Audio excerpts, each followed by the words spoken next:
He spots the ravenous jaguar stalking closer, and the horse once marked for slaughter blocks its path. He stands paralyzed with dread, praying the animal he nearly discarded can save his grandson from a brutal end. In the sweltering midday heat, a battered truck rattled down a lonely dirt road toward the outskirts of a small farming village. Dust spiraled into the air, casting a hazy veil over the fields of sugarcane and maize that stretched far into the distance. At the wheel sat Mateo Cruz, a middle-aged ranch hand with calloused palms and fatigue etched into his face. In the truck's trailer, 3 horses were cramped together, their eyes clouded with a mixture of dread and resignation. Each horse had once served a purpose, pulling plows, hauling heavy loads, or carrying riders across the rugged terrain. Now, all 3 had been deemed unfit for further work, their futures sealed by the callous label, condemned to slaughter. Among these unfortunate animals was a gaunt bay stallion named Fuego. His coat, once a lustrous shade of brown, had faded to a dull hue after months of neglect. Thick scars crisscrossed his flanks, and a small wound on his left hind leg refused to heal in the humid climate. Every bump in the road sent a jolt of pain through his body, but Fuego did not fight or neigh in protest. Over time, he had learned to endure in silence. Mateo glanced in the side mirror, catching a glimpse of Fuego. He had been paid a meager sum to transport these animals to a distant abattoir. Yet something about the stallion kept tugging at his conscience, a sense that the horse was far from a lost cause. When he'd helped load them in, Fuego had shown neither aggression nor defeat. He simply stood there, head lowered, accepting the rope around his neck with eerie calm. But Mateo was no hero. The job paid enough to keep food on the table. Regret would come later, if it came at all. The battered truck rattled along until it reached a fork in the road. One direction led toward the slaughterhouse, where silent barns and concrete pens awaited. The other path wound its way through farmland and eventually arrived at the modest ranch owned by an aging farmer named Don Arturo. Though the old man's property was tiny compared to the sprawling haciendas in the region, he was renowned for his kindness to animals and for always lending a hand to neighbors. Deciding he needed a short break, Mateo veered onto the lane toward Don Arturo's ranch, figuring he could at least quench his thirst and rest the horses from the punishing midday sun. When he arrived, the ranch seemed deserted. Rows of corn rustled in the breeze, and chickens pecked at the dusty ground beside a dilapidated wooden fence. Mateo parked near a small stable and stepped out, wiping sweat from his brow. He called out for Don Arturo, expecting the white-haired man to emerge from the house or perhaps from behind the barn. Instead, a young voice answered. A boy of about 10 years appeared from behind a stack of hay bales, wearing a straw hat several sizes too big. His trousers were patched at the knees, and he carried a small bucket of water. This was Diego, Don Arturo's grandson, visiting for the summer while his parents worked in the nearby city. Despite his slight frame, the boy moved with a quiet confidence. He looked at Mateo, then at the truck, and asked with the casual directness only children possess, "Who are they?" Mateo frowned, unsure how much he should say. "They're horses I'm taking away," he replied, his voice trailing off. Diego walked over to the trailer, standing on tiptoe to get a better look. The first 2 horses barely moved, their ears drooping with exhaustion. Then he locked eyes with Fuego. The stallion's gaze flickered with something like curiosity, and he exhaled a warm breath. Diego's heart clenched at the sight of the animal's wounds and bony frame.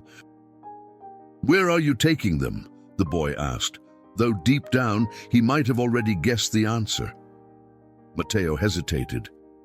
"It's no place you want to know about, kid," he muttered under his breath. "Now, is Don Arturo around?" Diego nodded. He's inside having his siesta. I can call him if you need help." Mateo felt a small pang of guilt as he watched the boy's troubled expression. Sighing, he replied, "That might be best." While Diego trotted off, bucket of water sloshing at his side, Mateo ambled to the trailer. He studied Fuego for a moment, reading the fear hidden beneath the horse's stoic stance. Slowly, he offered an open palm. Fuego sniffed at it tentatively, then pulled away with a guarded flick of his ears. The distrust in the stallion's eyes was unmistakable. Soon, Don Arturo stepped out onto the porch, leaning on a crooked wooden cane. Although he was in his 70s, his broad shoulders and steady gait hinted at the enduring strength of a lifetime spent working the land. His wrinkled face broke into a warm but concerned smile as he took in the scene before him. "Mateo, you look half dead in this heat," he said, beckoning the driver toward the shade of a bougainvillea vine draped over the porch railing. "Sit, have something to drink." While Mateo gulped down a glass of water, Don Arturo gestured for Diego to check on the horses. With a gentle pat, the boy coaxed the first two to sip from his bucket, but they drank only a little before lowering their heads again. Then he approached Fuego, moving slowly. The stallion's muscles tensed, as though bracing for a blow, but Diego's voice was quiet and reassuring. "Easy," he whispered. "We're not going to hurt you." To Mateo's amazement, Fuego relaxed enough to accept water from Diego's bucket. If only for a fleeting moment, the horse's dull eyes glimmered, reflecting the boy's kindness. Don Arturo, watching from the porch, saw the exchange and felt an old ache in his chest. He had long ago vowed to spare as many animals as he could from needless suffering.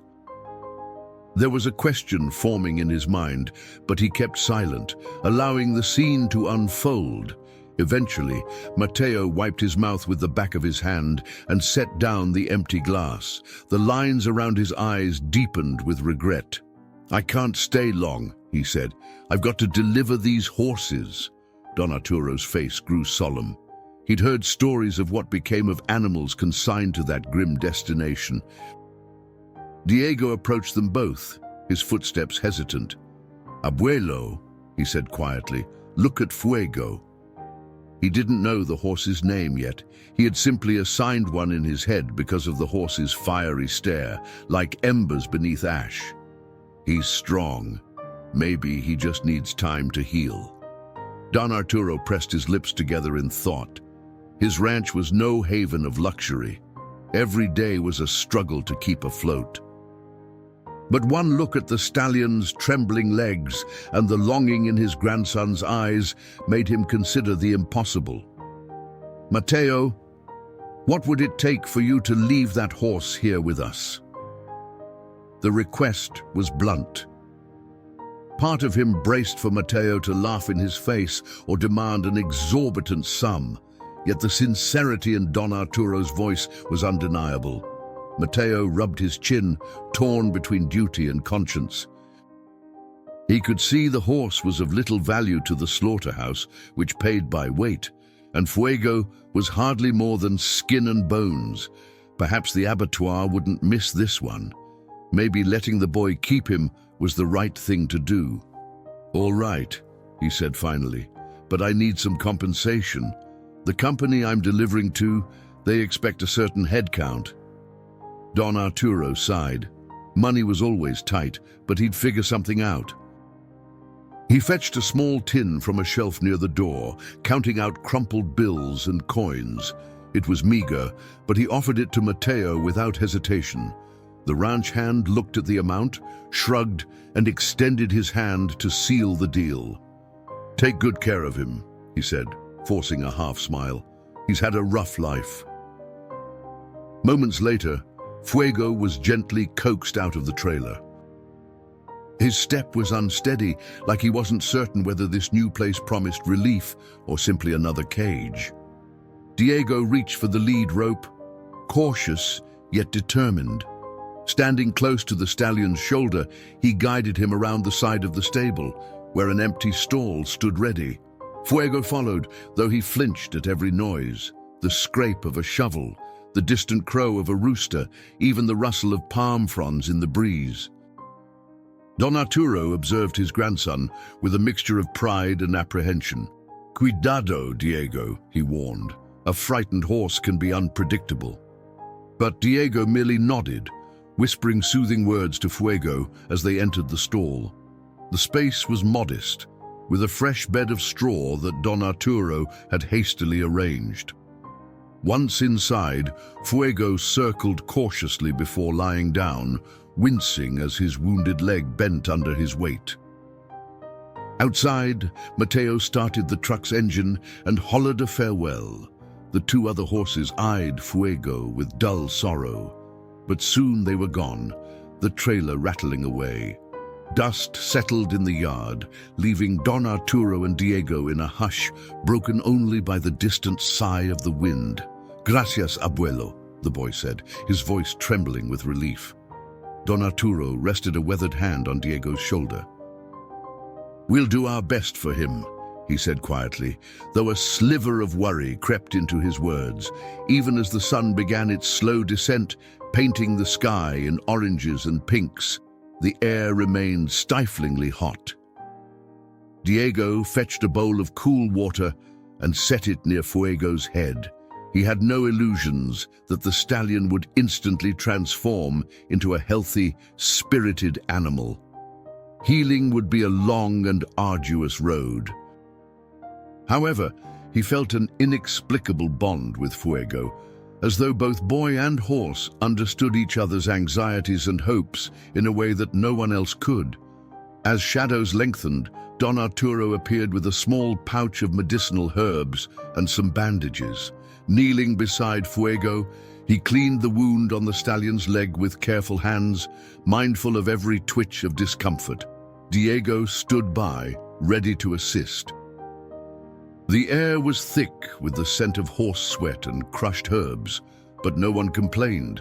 A quiet determination bound them together in that moment, a shared commitment to save a life that everyone else had thrown away. Later, as dusk settled like a blanket over the ranch, the first stars began to glimmer overhead. Diego sat by the stall door, whispering stories of nights and quests in hopes of soothing Fuego's restless spirit. The horse's breathing was labored, but no longer frantic. At least for one night, he wasn't standing in a cramped trailer, awaiting a death he could sense but not comprehend. Tonight, he had shelter and the gentle touch of a boy who believed in him. Neither Diego nor Don Arturo had any inkling of the danger that lurked beyond the fields and hills. Jaguars occasionally roamed these parts, solitary predators moving like shadows through dense foliage. Usually, they shied away from human settlements, yet with the year's drought, game was scarce, and desperation made even the most elusive creatures bold. Unbeknownst to the small ranch, a silent set of golden eyes had begun stalking the perimeter of the fields, drawn by the scent of livestock and the promise of an easy meal. Tomorrow would bring new challenges, feeding a half-starved stallion, tending to his wounds, and finding the funds to make up for the cost of saving him. But for now, as the night air cooled and the crickets started their gentle chorus, Fuego drifted into a fitful sleep. Diego dozed on the hay, his dreams swirling with images of gallant horses and the endless possibilities that come with a second chance. Outside, Don Arturo kept watch under the moonlight, a lantern by his side. In the silence of the ranch, something fragile and precious had taken root: hope. At daybreak, the faint crowing of roosters roused Diego from his makeshift bed of straw. A gentle breeze drifted into the stable, carrying the scent of dew-sprinkled grass and ripe corn from the fields. When the boy stirred, he discovered Fuego gazing at him from a corner of the stall, ears forward in quiet curiosity. Perhaps the horse was still unsure of his surroundings, yet there was a distinct change in his posture, less tension in his flanks, and his breathing no longer labored. Diego stood, stretching stiff limbs, He felt a twinge of pride, as though they had both made it through some invisible trial. While the rest of the ranch dozed, boy and stallion forged an unspoken understanding in that precious, hushed hour.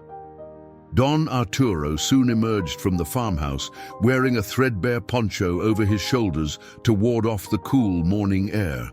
He headed straight for the stable, mindful of his grandson's excitement. A lifetime of hard labor had left the older man's knees creaky, but not his spirit.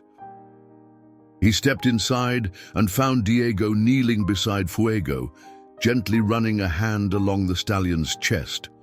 The horse's ribs, stark and pronounced, told the tale of his recent hardships. Yet the old farmer noted the spark in the animal's eyes, a stubborn refusal to surrender. Kneeling, he offered Fuego a small handful of oats. Though wary, the stallion eventually lipped them up, the first sign that perhaps he believed in their good intentions. Later that morning, Diego took on his usual chores, feeding chickens, gathering eggs, and watering the vegetable patch. All the while, he stole glances at the stable, anxious to return and keep Fuego company. Don Arturo, noticing the boy's distraction, shook his head but smiled. He understood the power of a child's bond with an animal in need. Meanwhile, out in the denser brush bordering the ranch, the Jaguar crept closer each day. Signs of its presence began to surface. Deep paw prints in the soft mud near a dried stream, scattered feathers where it had likely taken a wild turkey. Though rarely seen by human eyes, the big cat was undeniably near, hunger driving it to stalk new territory. As the days passed, Fuego's conditions slowly improved. Don Arturo mixed herbal poultices for the stallion's leg, showing Diego how to bind the gauze snugly around the wound. Though money was scarce, the old farmer refused to compromise on the care Fuego needed. He sacrificed small luxuries, tea, sugar, even a portion of his own meals, to afford basic veterinary supplies. Each night, after supper, Diego would slip away to the stable, stroking the horse's mane and whispering bits of gossip or half-formed stories. With each hushed confession, Fuego seemed to relax, as if acknowledging that he, too, had burdens to shed. Though still frail, he had begun eating more grain, and the dullness in his eyes receded just a little.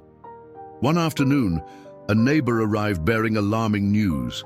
A calf had gone missing from a farm on the far side of the valley, its tracks ending abruptly near patches of trampled grass. Whispers circulated that a jaguar was to blame. Tensions ran high, and some ranchers spoke of organizing a hunting party. Don Arturo remained quiet, refusing to take part. He believed in defending one's property, but not in seeking vengeance against a wild creature acting out of hunger. Diego listened from behind the farmhouse door, clutching the hem of his shirt. He thought of Fuego and how close the stallion had come to a grim fate. The boy's heart pounded at the idea that danger now lurked so near. That night, Don Arturo walked the perimeter of his fields with a kerosene lantern, ensuring the rudimentary wire fences were still intact. He knew they wouldn't stop a determined jaguar, but the act of checking brought him some comfort. Diego, though told to remain inside, peered through the window, the outline of his grandfather's figure flickering in the lantern's glow.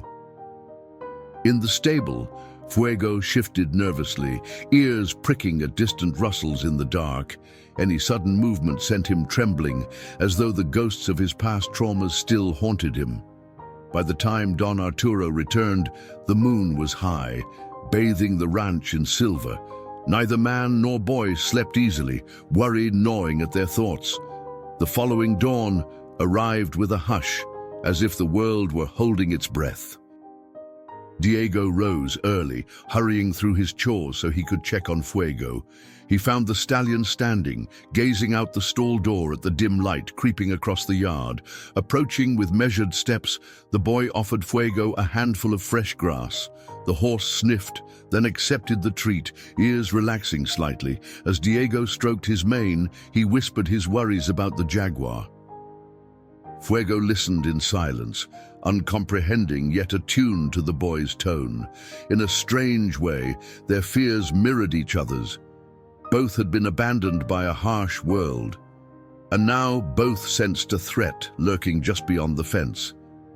By midday, word reached Don Arturo that another animal, a goat this time, had been found mauled near the river. This only intensified the calls among neighboring ranchers to eliminate the Jaguar once and for all. But Don Arturo held firm in his resolve. Nature must be respected, not exterminated.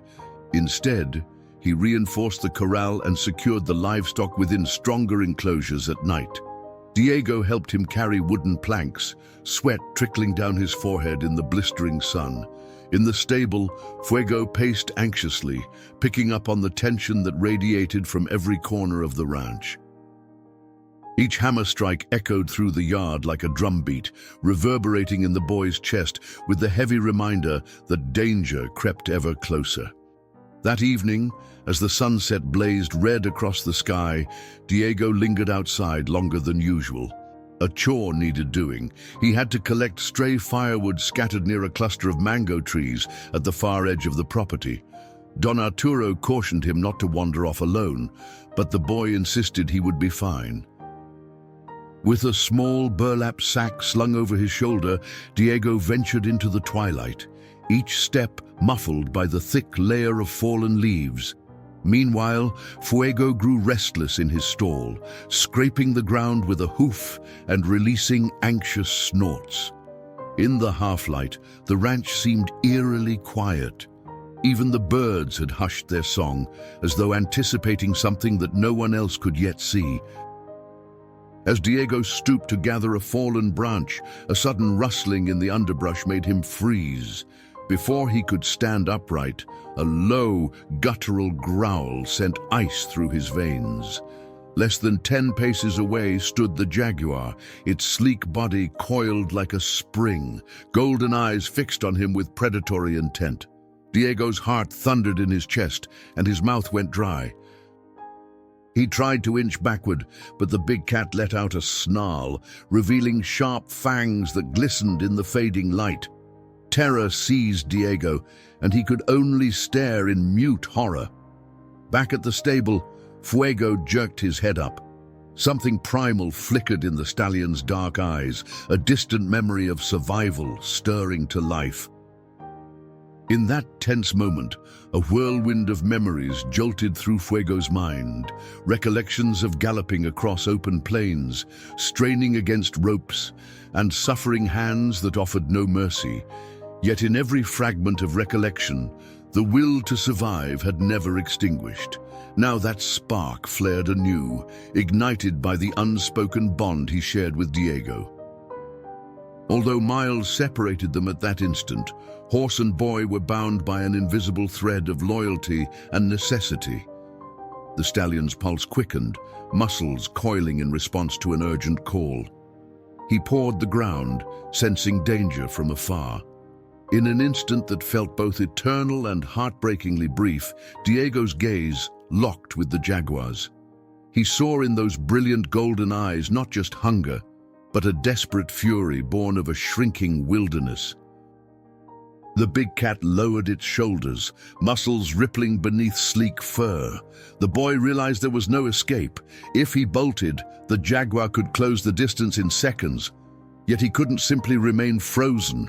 Heart hammering in his chest, Diego gripped the largest branch he could find, holding it in front of him like a makeshift shield. His knuckles whitened from the force of his grip.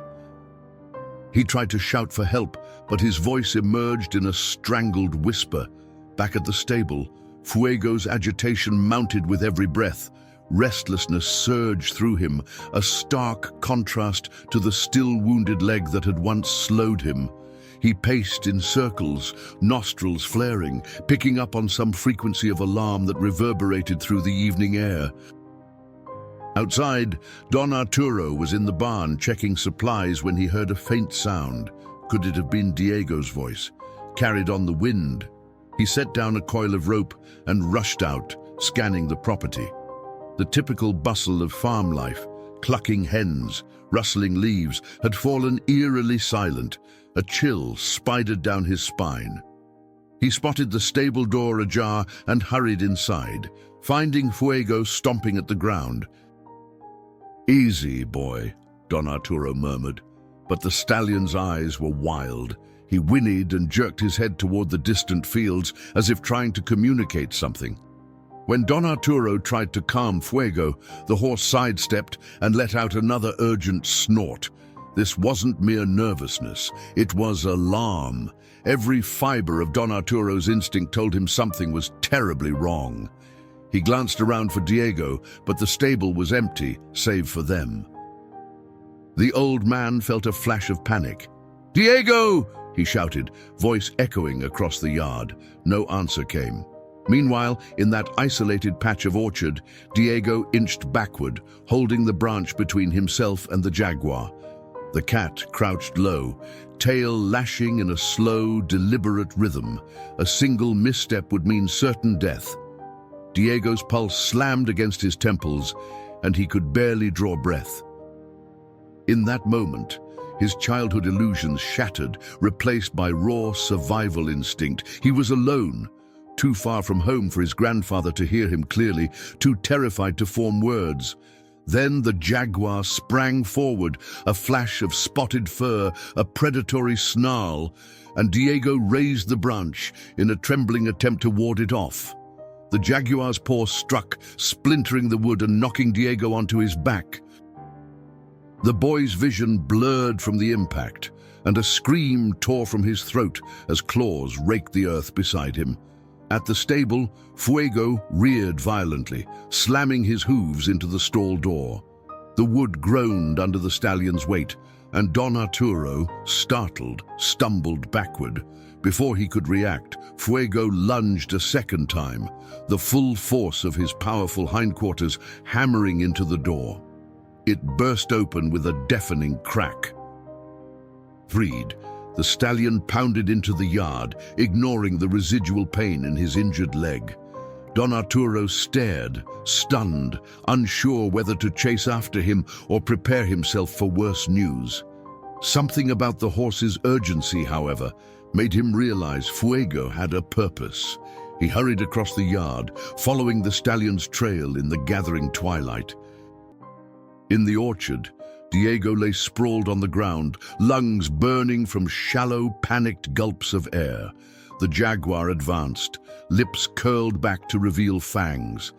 Every muscle in Diego's body screamed at him to flee, but he could scarcely move, pinned by fear and the throbbing ache in his side where he had hit the ground. Just as the Jaguar was poised to pounce, a thunderous roar of hooves resounded across the clearing. Out of the corner of his eye, Diego glimpsed a charging shape. Fuego exploded onto the scene, mane flashing in the dying light, eyes wild with a fury that seemed to transcend mere animal instinct. The Jaguar whirled to face this unexpected challenger. For an instant, it hesitated. Horses were not typical prey, and this particular horse was charging with reckless abandon. Fuego reared, flailing his front hooves in a show of intimidation. The Jaguar snarled, torn between the promise of a meal and the sudden risk of injury. In that split second, Diego scrambled to his feet, cradling his bruised arm against his torso. The boy staggered away from the cat's reach, heart galloping like a drum. Fuego charged again, this time clipping the Jaguar with a glancing blow that sent the cat skittering sideways. The stallion's powerful hindquarters rippled as he spun, placing himself between Diego and the predator. A low, guttural rumble emanated from the Jaguar, furious at having been thwarted. For a moment, it circled, testing for a weakness. Fuego stomped the ground aggressively, ears pinned flat. The tension was suffocating, each second a fragile wire that could snap at any moment. Diego stood frozen, breath coming in gasps, uncertain whether to run or stay behind Fuego for protection. In that charged standoff, the Jaguar made a decision.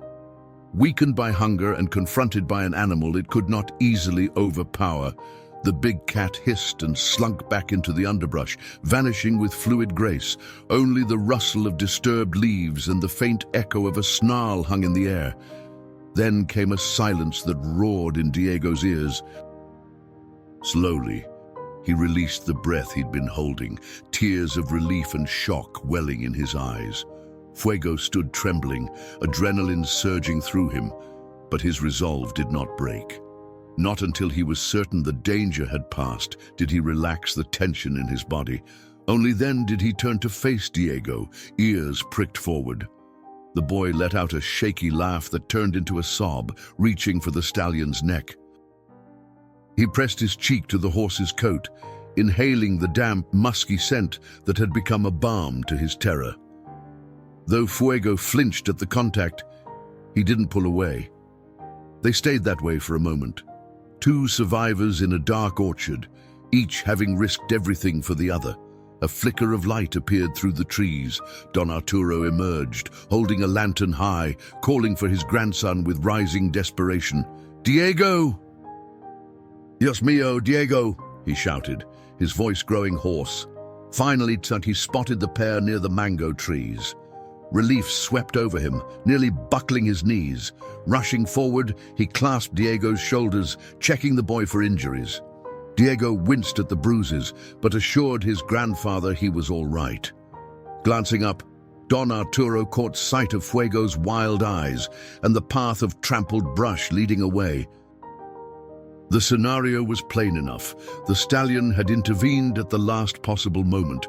Without him, Don Arturo dreaded to think what might have happened.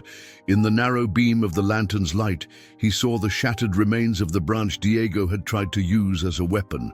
Trembling with relief, Don Arturo gathered Diego into his arms, feeling the boy's small form shake. "Let's get you home," he whispered. Fuego snorted, stamping restlessly at the ground. The adrenaline was still coursing through him, every muscle taut. Don Arturo extended a hand, allowing the horse to sniff it. "Gracias, amigo," he murmured, voice choked with gratitude. Then he gently guided Fuego by the mane, walking slowly so the stallion wouldn't bolt from leftover fear. It was a slow procession back to the ranch buildings. Diego leaned against his grandfather, clutching his side. Fuego limped slightly. The old wound reopened by his violent exertion, a faint trickle of blood marking the path behind them. Nobody spoke. There were no words to capture the magnitude of what had just happened. At the stable, Don Arturo lit another lantern, revealing the stallion's leg glistening with fresh blood. Anger sparked behind the old farmer's eyes, anger at the cruelty that had once nearly doomed Fuego, and at the desperation that forced a majestic Jaguar into such perilous proximity. Yet as he watched Diego stroke Fuego's muzzle, the anger gave way to awe. A horse once earmarked for slaughter had saved his grandson, acting with the valor of any prized champion. Inside the warm glow of the stable, Don Arturo sent Diego to the farmhouse for bandages and water. While the boy hurried off, the old man spoke softly to Fuego, his calloused hands examining the reopened wound. "What drives you, boy?" he asked in a hushed tone, recalling the stallion's anxious pacing earlier that evening. Some might say it was pure coincidence, or a simple flight response that led Fuego into the orchard. But Don Arturo had been around animals too long to dismiss what he'd witnessed. Fuego had sensed Diego's peril, ignoring his own pain to confront a predator. The horse possessed a fierce spirit, wounded but unbroken. Gazing into those dark eyes, Don Arturo suspected it wasn't only gratitude that fueled Fuego's brave intervention. Perhaps something deeper bound him to the boy, an inexplicable connection neither man nor beast could articulate. Diego returned, still trembling, and handed his grandfather the items.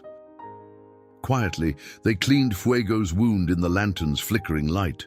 The stallion shuddered at each press of the cloth, but offered no protest beyond a soft whinny. Diego's tears fell silently, partly from the pain in his bruised ribs, but more from the overwhelming mix of fear, relief, and gratitude swirling in his mind. Don Arturo finished securing the fresh bandage, then turned to his grandson. "Tell me exactly what happened," he said gently. So Diego recounted how he'd ventured too far, how the Jaguar appeared from nowhere, and how Fuego had burst out of the stable in what felt like a miraculous rescue. He stumbled over his words, the memories still raw. When he described the moment he thought he'd draw his last breath, Don Arturo's face grew grave. Fuego, standing near, let out a gentle sigh. It sounded almost like compassion. The old farmer didn't question whether animals could feel such emotions. Tonight, Fuego had proven how fierce and protective a horse could be when guided by a bond of trust. Don Arturo brushed a hand across Diego's hair. "We owe him more than ever," he said. "He's part of this family now, you understand?" Diego nodded through teary eyes. Exhaustion tugged at both of them, yet neither wanted to leave Fuego's side. Outside the stable, the moon climbed higher, indifferent to the drama unfolding in that little corner of the world. Inside, boy, horse, and man huddled in the comforting circle of lantern light, each mindful that the night could have ended in tragedy. Instead, it had become a testament to the power of a single act of loyalty. By the next morning, news of the Jaguar attack had quietly spread throughout the nearby farms. Rumors circled that Don Arturo's grandson had nearly lost his life, only to be saved by a horse once deemed worthless. Some dismissed the story as exaggerated gossip, while others found it inspiring. A rare glimmer of hope amid the harsh realities of country living. Regardless of how the tale was told, one fact remained certain. Fuego, the horse condemned to slaughter, had become an unlikely hero. At dawn, Diego awoke sore and bruised, his ribs aching from where he'd hit the ground. Still, he forced himself to rise and tend to Fuego. The stallion had opened his old wound in his desperate charge, leaving a crimson stain on the fresh bandage. Diego approached with a pang of guilt, wishing he had never ventured so far to gather firewood alone. Standing in the stable's warm glow, Diego gently peeled away the soiled cloth, wincing at the sight of the raw, reopened gash. Fuego twitched but did not lash out. He kept his eyes on Diego, calm in spite of the pain. Don Arturo joined them, carrying a bowl of water and a soft rag. Though his grandson was safe, the old man's face bore the fatigue of a sleepless night, etched with lines of worry. As they cleaned the stallion's wound, Don Arturo told Diego they had to be more vigilant than ever. The Jaguar was still at large, and the ranch community seemed torn between fear and anger. Some neighbors were determined to hunt the cat down, setting traps or leaving poisoned bait. Others, like Don Arturo, insisted such measures were cruel and rarely effective, arguing that killing one jaguar would only open the area to another. Diego listened quietly, his fingers trembling as he patted the wound dry. He couldn't forget the moment he'd looked death in the face, only to be saved by a blur of hooves and courage. Fuego deserved every comfort they could give him. Don Arturo prepared a mixture of herbs, some to fight infection, others believed to accelerate healing, and applied them with careful hands. The horse snorted softly, but there was no panic in his eyes, just a tired acceptance of the human touch. Diego tried not to imagine what might have happened had Fuego not broken free of his stall. While they worked, a visitor arrived at the ranch, Mateo, the same driver who delivered Fuego weeks ago. He pulled up in the same battered truck, stepping out with a hesitant gait. In his expression lay a tangle of curiosity and relief, as if he had heard the story of the stallion's heroics and needed to see it for himself. Don Arturo led him to the stable, where Mateo tipped his hat in a silent greeting. Diego offered a tentative nod, recalling how the man had nearly driven Fuego to the slaughterhouse. "Is it true?" Mateo asked, scanning the bandaged leg and fresh scabs on the horse's flank. "Folks say he drove off a Jaguar." Don Arturo nodded, explaining the events in hushed tones. A flicker of emotion crossed Mateo's face. Admiration, maybe remorse, that he had once viewed Fuego as little more than a transaction. Without speaking, he reached into his jacket and produced a small bundle of carrots, placing them on a nearby crate. "Thought he might like these," he mumbled. Diego accepted the offering, a quiet smile forming. "Gracias, señor," he replied, and offered one carrot to Fuego. The horse sniffed, then crunched down on it. The sight seemed to stir something in Mateo, for he watched intently, as if memorizing the moment. Then he turned to Don Arturo. "I came to warn you," he said. "Some ranchers further down the valley have formed a hunting party. They're desperate, seeing how more livestock has gone missing. They might come this way, thinking your land is where the Jaguar hides." Don Arturo exhaled slowly. "They're free to do as they wish on their own properties," he said, crossing his arms. "But they won't set foot here with rifles and poison. Not if I can help it." Mateo pressed his lips together in a thin line, then nodded. "I figured you'd say that." "Just be careful." With a final glance at Fuego, a gaze that seemed half apology, half admiration, Mateo left, his truck clattering off in a plume of dust. The following days proved tense. Even as Fuego healed, the ranch remained on edge. Every stray rustle in the tall grass seemed suspect. Diego's nightmares replayed the moment the Jaguar sprang, and he found himself startled by even small shadows at dusk. Don Arturo did what he could to reassure his grandson, urging him to focus on the tasks of daily life. Together they fortified the livestock pens and established a nightly routine to check each enclosure. Through it all, Fuego's presence offered silent comfort. The stallion's leg mended slowly but steadily under Diego's diligent care, and each morning found him standing at the stable door, ears pricked forward to greet the boy. But the tension beyond the ranch only intensified. One evening, while Don Arturo and Diego were finishing dinner, the rattle of an approaching vehicle echoed across the yard. Two men stepped out of a dusty jeep, wearing grim expressions. The older of the pair, Rogelio, had fierce, tired eyes, as if sleepless nights had robbed him of patience. "Don Arturo," he said curtly, "we want to know if you've seen the Jaguar. Last night, 3 goats were taken from my brother's land, not half a mile from here." Don Arturo set aside his plate and rose, the light from a single lantern casting deep shadows on his face. "I'm sorry for your loss," he said calmly, "but I haven't seen the cat. If I had, I'd have tried to chase it off or secure the animals more carefully. You know I don't believe in killing nature's predators." Rogelio scowled. "Don't preach to me," he snapped. "My family's livelihood is at stake. We hear you've got that big horse, the one that fought the cat. Maybe you've baited it to come closer."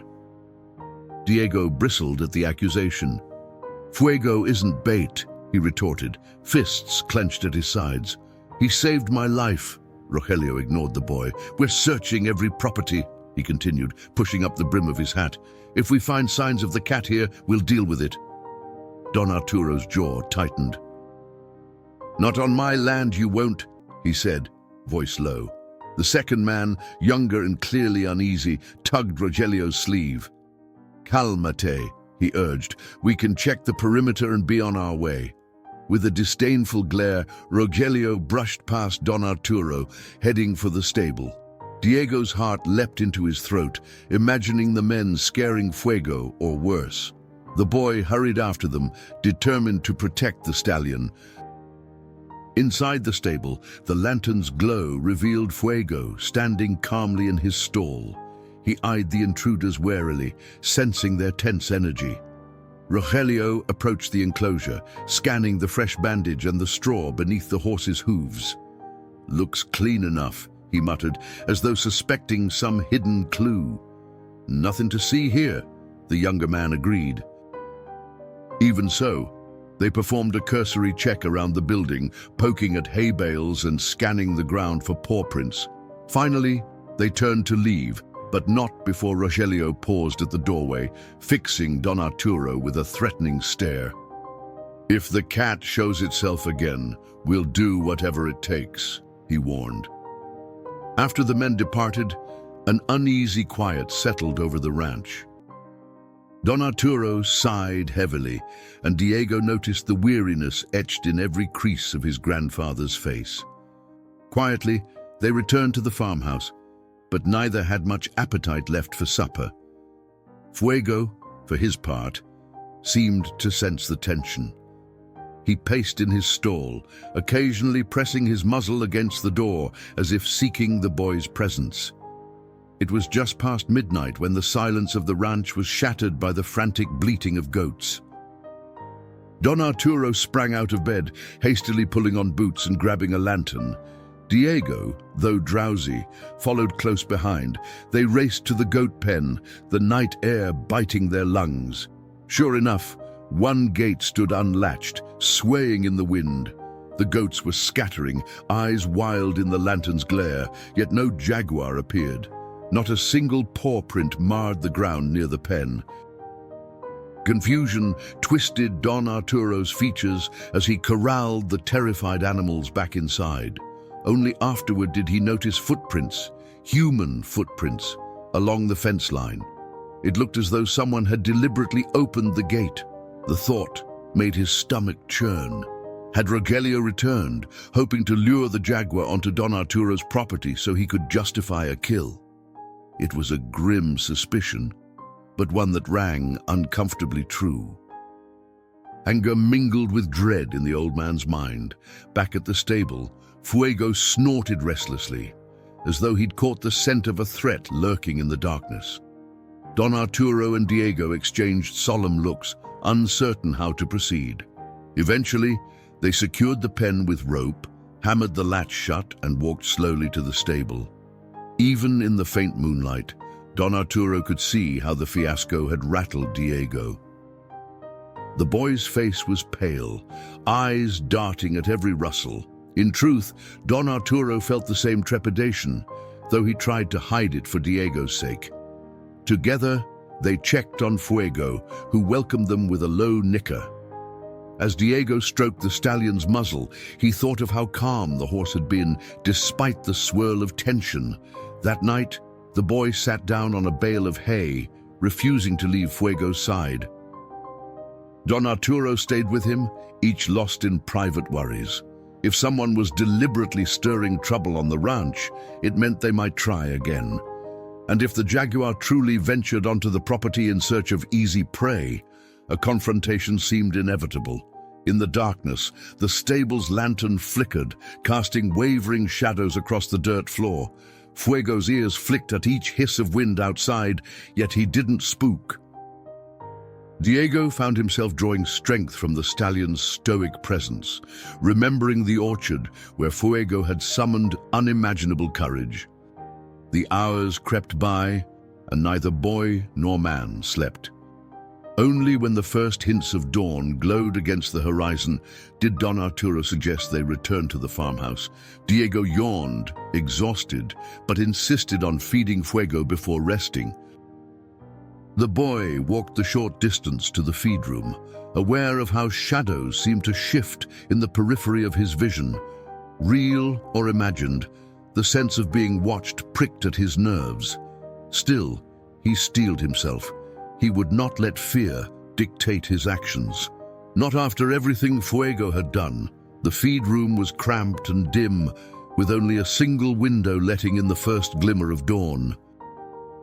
As Diego scooped a portion of grain into a small bucket, the fragile quiet of morning enveloped him. He could still feel the tremor in his hands from the night's events. The goat's frantic cries echoed in his memory, alongside the stony glares from Rogelio and his companion. Despite his fear, a new determination welled up. He wouldn't let intimidation or sabotage strip away the peace of this ranch. Fuego had taught him that courage lies in facing danger head-on, even when uncertain of victory. Carrying the bucket against his hip, Diego returned to the stable, where Don Arturo waited beside the stallion, whispering reassurance. Outside, the sun began to rise over the fields, igniting the corn leaves in a golden glow. Don Arturo measured the tension in his grandson's posture and placed a reassuring hand on the boy's shoulder. "We'll get through this," he said quietly, "but we must keep our guard up. Folks don't always act sensibly when they're afraid." Diego nodded, lips tight with resolve. He approached Fuego, pouring the grain into a shallow trough. The horse dipped his head and began to eat, pausing occasionally as though still on alert. Diego couldn't help but run a hand along Fuego's neck, feeling each ripple of muscle beneath the stallion's coat. The wound on his leg was healing slowly, but the risk of reopening it lingered. "We should keep him calm and rested," Don Arturo advised. "If more trouble comes, we'll need his strength, and ours, fully restored." After breakfast, Diego set about tidying the stable, while Don Arturo mended a torn section of fence. The morning sun climbed higher, spreading warmth over the ranch, but neither of them could dispel the chill of recent events. As Diego swept loose straw into a neat pile, he mulled over how easily a single, unlatched gate could upend their lives. He thought about the Jaguar, prowling somewhere in the wilderness, perhaps more desperate than ever. A surge of pity mingled with lingering terror. Was the big cat truly their enemy, or were they all victims of the same harsh land? Above him, doves cooed in the rafters, oblivious to the tension below. A Fuego nickered softly, as if to keep the boy company while he worked. Late in the afternoon, a visitor arrived on horseback, navigating the dusty path that wound past the cornfields. It was Talia, a local teacher with a gentle manner and an abiding love for animals. She'd heard rumors of the Jaguar, as well as the story of Fuego's unlikely heroism. Her braided hair swayed against her shoulders as she dismounted and approached the stable, carrying a small satchel of medical supplies. "I wanted to see if you needed anything," she said. Don Arturo invited her inside, grateful for her concern. Talia bent down to examine Fuego's leg, carefully probing the bandaged area. "It's healing, but keep it clean. Infection can be as dangerous as any predator," she remarked.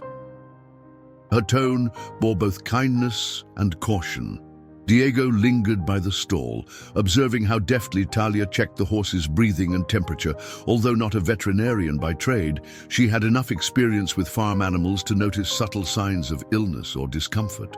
Fuego stood patiently, only shifting when she lightly pressed near the torn flesh. "He's a brave one," Talia murmured, catching the stallion's watchful eye. Diego exhaled a breath he didn't realize he'd been holding. Even a simple affirmation like that meant the world to him. Talia then turned her attention to Diego's bruised ribs, gently pressing her palm against his side. He winced, but insisted he could manage. She offered a mild salve for the pain. "A small help," she said, handing the jar to Don Arturo. They stepped outside, and Talia took in the view of the ranch. Neat rows of vegetables, a few wandering hens, and the dense tree line marking the boundary to wilder territory. "Rogelio's men might come around again," she warned, her voice dropping. "They're determined to rid the area of the Jaguar, even if it means trespassing." Don Arturo cast a worried glance at Diego. "We'll do our best to keep them off our property." he said. Talia nodded. "If you need me, send word. I might not change their minds, but sometimes a calm voice can ease tensions." She mounted her horse and departed, leaving a swirl of dust behind. For a time, the ranch seemed almost peaceful, as if refusing to acknowledge the danger looming beyond its fences. With Talia gone, Don Arturo and Diego spent the rest of the day fortifying the goat pen and repairing weak points in the corral. Whenever they hammered new nails or stretched wire, Fuego would poke his head out of the stable to watch. Diego found solace in the repetitive tasks. Each strike of the hammer felt like reclaiming a small piece of security. Still, every rustle in the brush made him flinch. Near sunset, they led Fuego to a narrow paddock where he could move more freely, though the bandage on his leg forced them to keep the session brief. The horse needed gentle exercise to avoid stiffness, but not so much that he risked aggravating the injury. As the sun dipped below the horizon, the color of the sky deepened to a rich orange. That night, they ate dinner quickly. Don Arturo insisted on a rotation, where one person slept while the other stood guard. "We can't be caught unaware again," he said, voice grave. Diego offered to take the first watch, but his grandfather refused. "You're still a child, Mijo. Get some rest. I'll wake you if I need help." Reluctantly, the boy lay down in his bed, exhaustion seeping into his bones.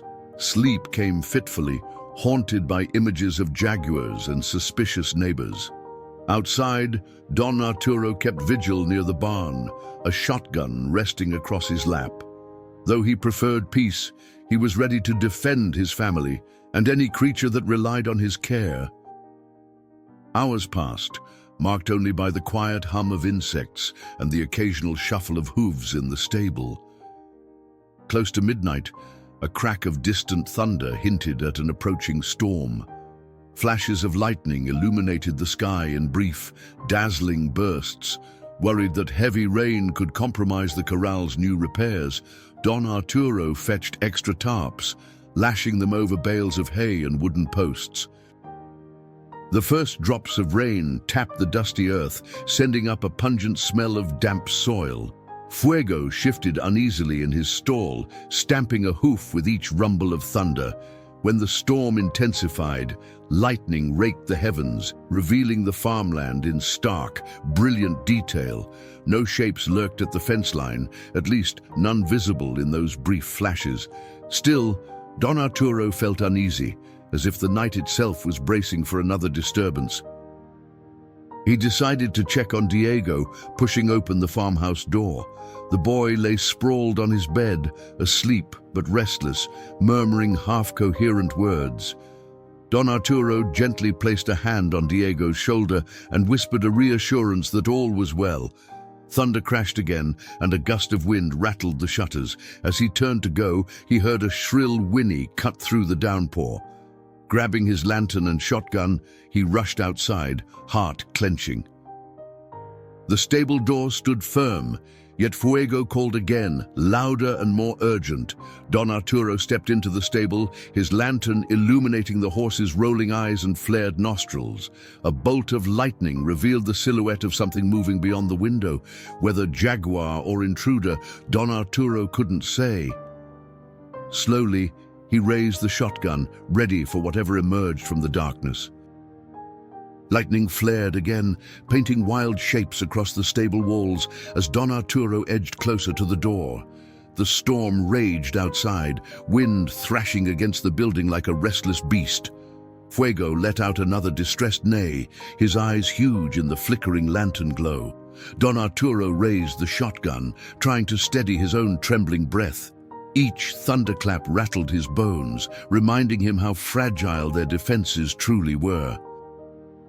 He peered out the narrow stable window, half expecting a silhouette to leap into view. But all he saw was a curtain of rain slanting through the darkness.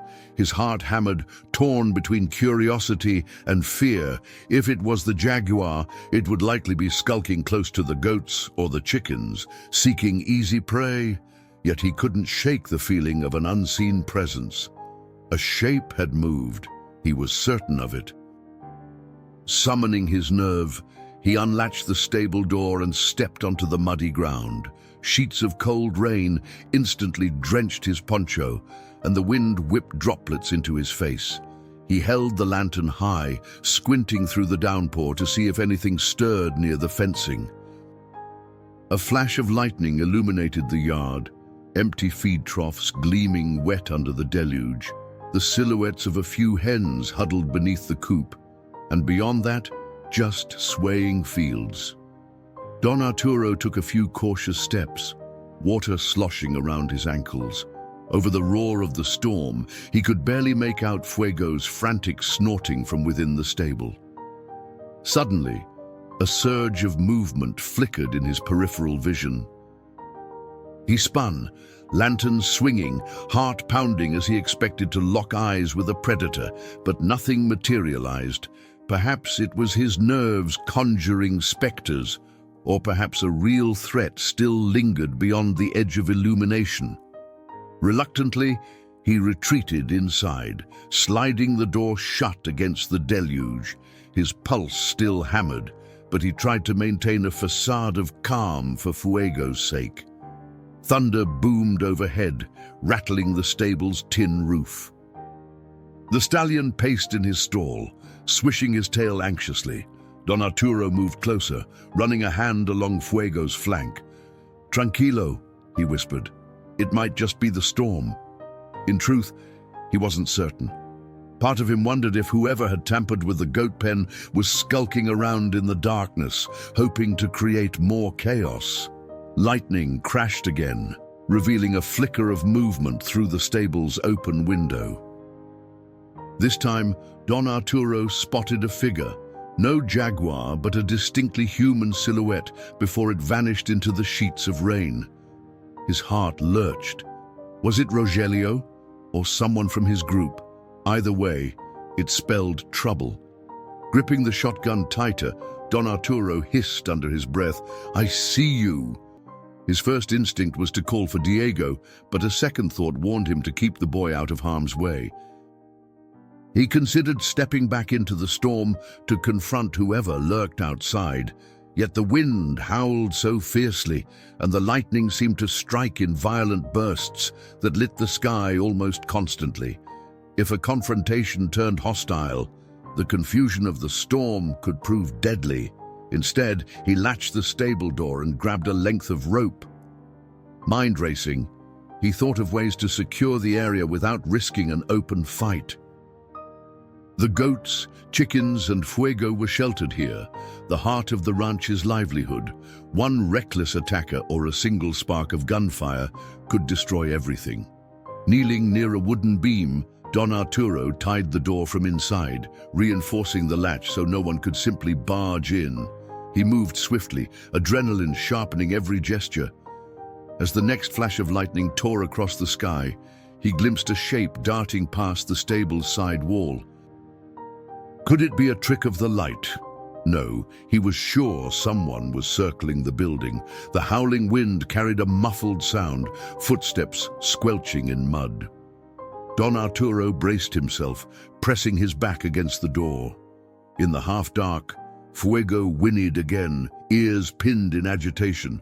Suddenly, a sharp clang resounded from the back corner of the stable, where spare metal tools were stacked. Don Arturo held his breath, waiting for the intruder to reveal themselves. The clang came again, as if something or someone had knocked over a shovel. With an icy jolt, he realized the stable had more than one entrance. If the rear door wasn't secured, whoever lurked outside might already be inside with him and the horse. Heart pounding, he tightened his hold on the shotgun. Cautiously, he slid along the wall, lifting the lantern to guide his steps. Fuego remained in his stall, shifting restlessly but not panicking outright. Each time lightning flared, shadows jumped and danced across the hay-strewn floor. The air smelled of damp wood and sweat, tinged with the metallic hint of fear. When Don Arturo finally reached the rear door, he found it slightly ajar, bouncing gently with each gust of wind. He swallowed hard. Someone must have tampered with it. Gritting his teeth, he nudged it wider, lantern beams sweeping the darkness.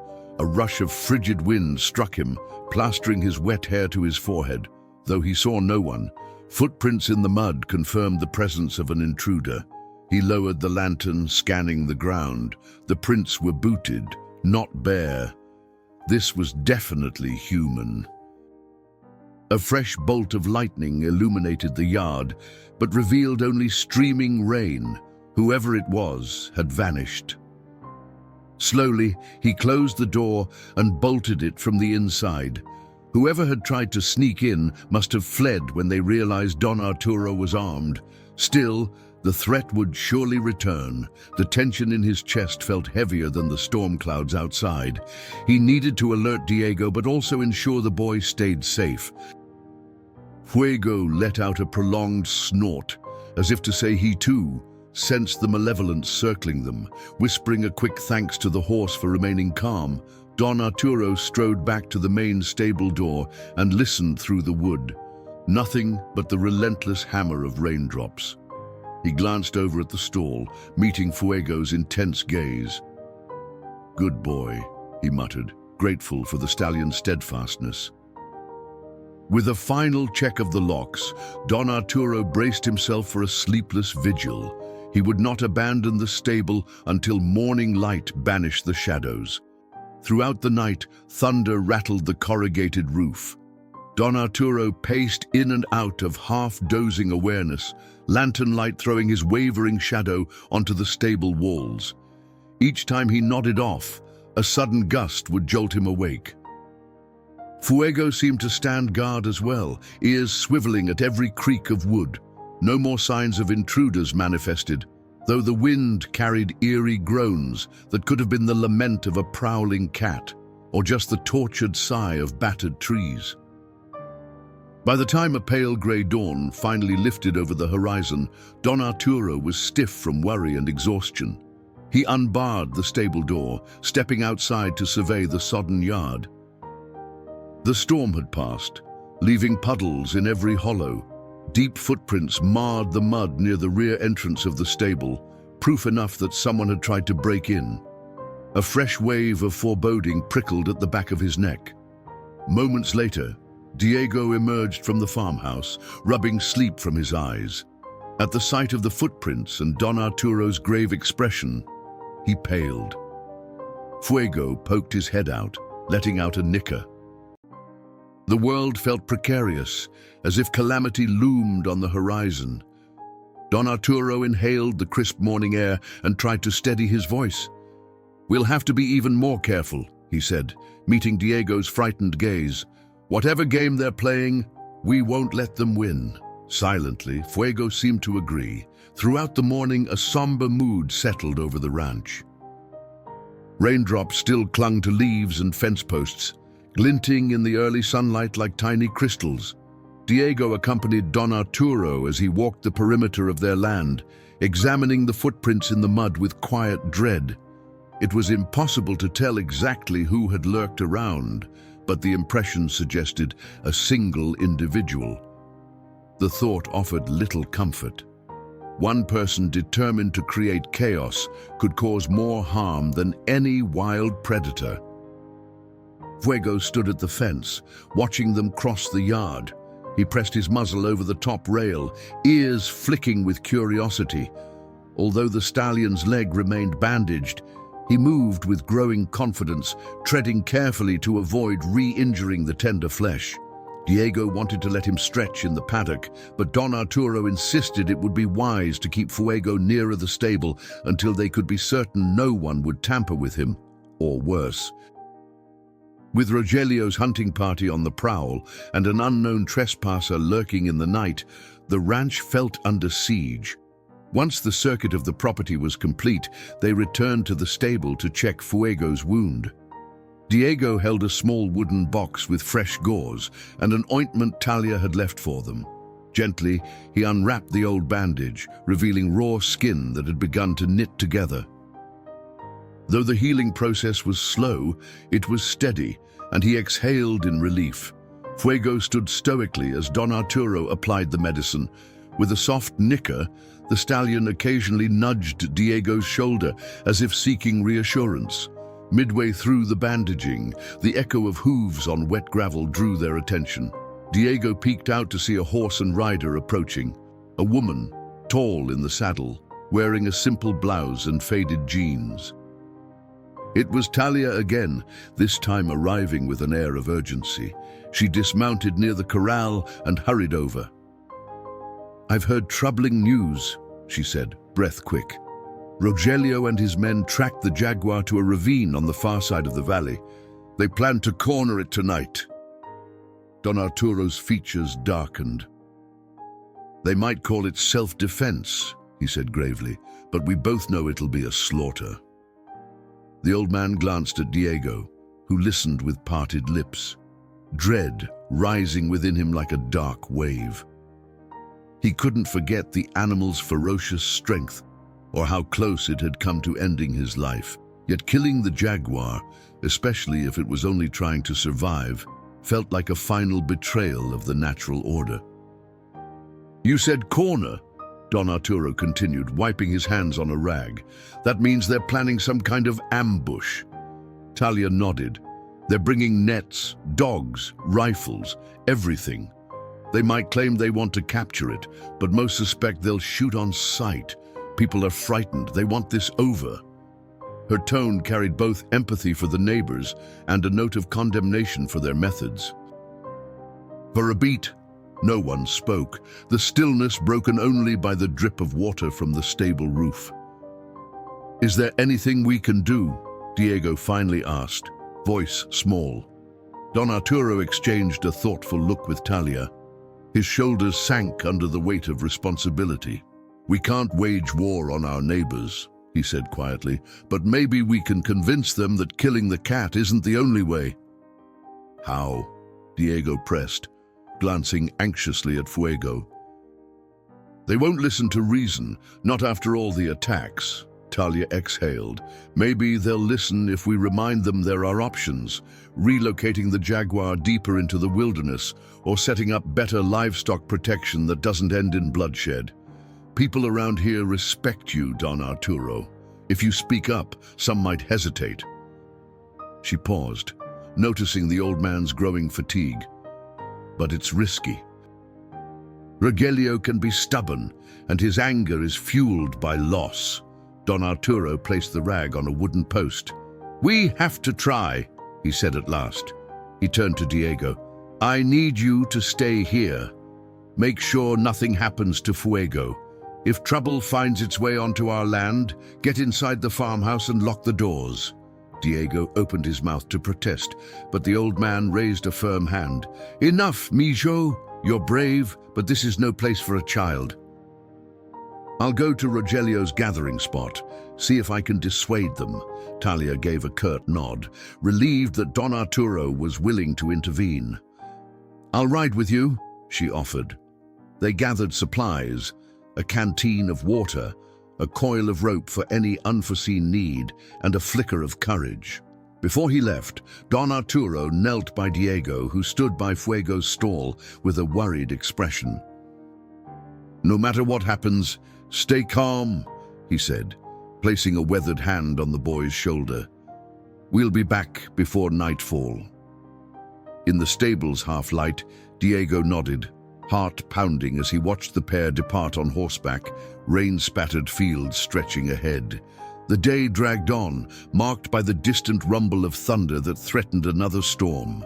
Diego hovered near Fuego, keeping one eye on the yard for any sign of intruders. The footprints from the previous night still marred the mud, a constant reminder of unseen malice. Yet the ranch remained oddly quiet. No vehicles rumbled down the lane, no voices carried on the wind. Even the goats and chickens seemed subdued, as though sensing an approaching conflict. Hours passed. The sun sagged behind gathering clouds. Diego's stomach knotted with worry, imagining all that could go wrong.